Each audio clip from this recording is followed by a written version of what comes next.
Assalamu alaikum. Brian, Toronto 5785, from a nondescript little city in the southwestern part of the United States. Just a quick response. Your first point is that the Trinity is illogical, and you use a quote taken probably pretty far out of context. In fact, I know that because I have both of the debates that Dr. Sharash and Sheikh Vedas did, and you took a phrase, "we can't understand it," referring to the Trinity, completely out of context, and there was a laugh track after that.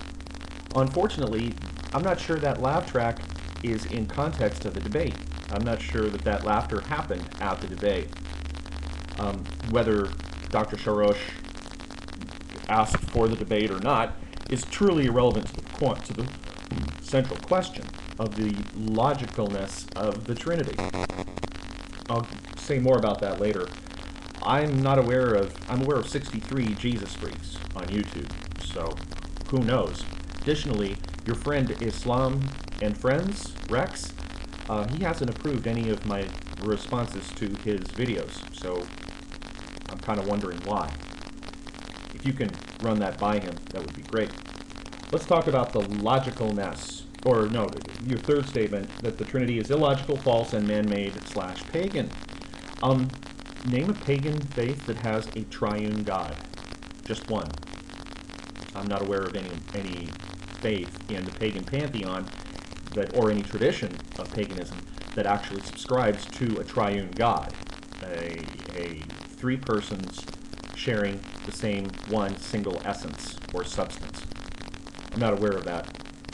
As far as being false is concerned, Jesus himself taught the Trinity, 28th chapter of the book of Matthew. Go ahead and read it at your leisure, and that should explain a couple of things. I hope it would. I hope that you will also, with an open mind, read some of the Gospels as well.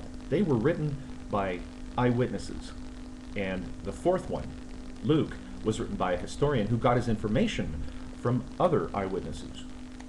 Luke, the books of Luke and the subsequent book of Acts were written by the same person, who is Luke, and they've been acknowledged as first-rate historical texts by modern New Testament scholars. So I'm afraid that your point isn't made there. Original sin is a Catholic doctrine.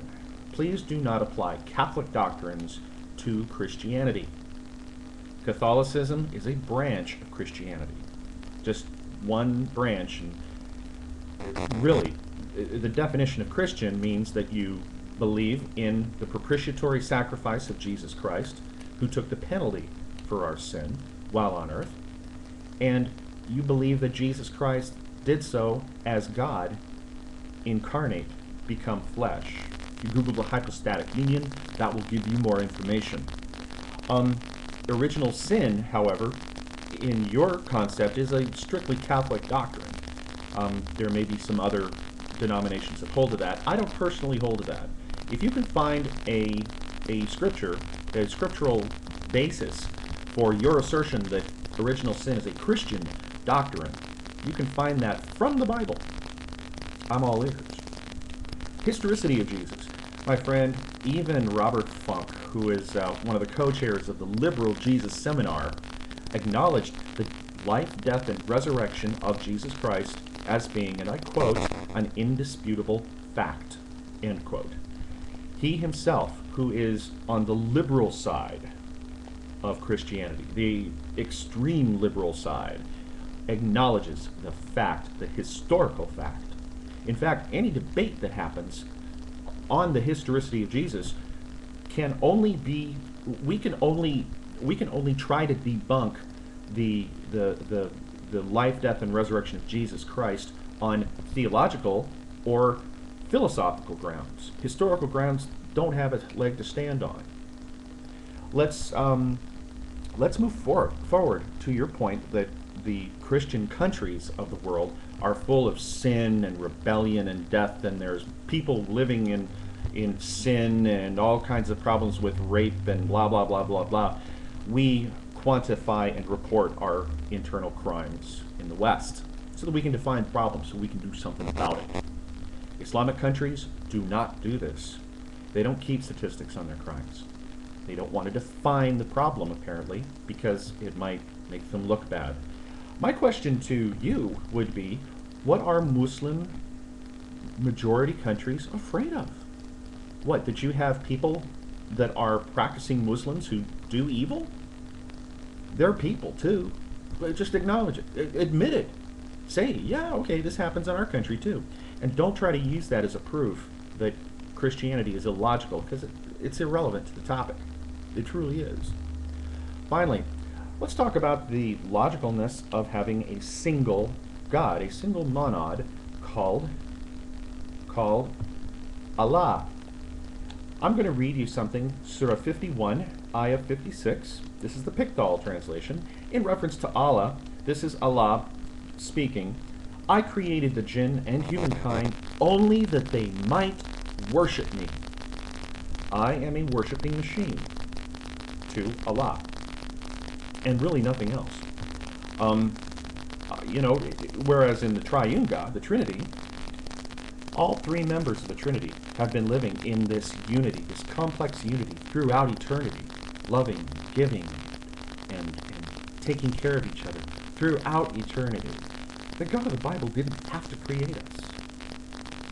He didn't need to create us, but he wanted to. He desired to create. Other than Allah needing to create because he needed someone or wanted someone to worship him, it tells me something about the character of Allah. An additional point that I would raise is, and it follows along with this, one of the 99 names of Allah is Allah the loving, Allah the compassionate, Al-Mutil, Allah the deceiver. Don't you need a subject and an object for those? Further pressing my point home, the illogical part about this is, if Allah is single, unified, dependent on no one but himself, above and beyond all which we can imagine or think, why would that being need to create? Doesn't make sense to me. I hope I've clarified a few points for you about Christianity, and I definitely look forward to a response.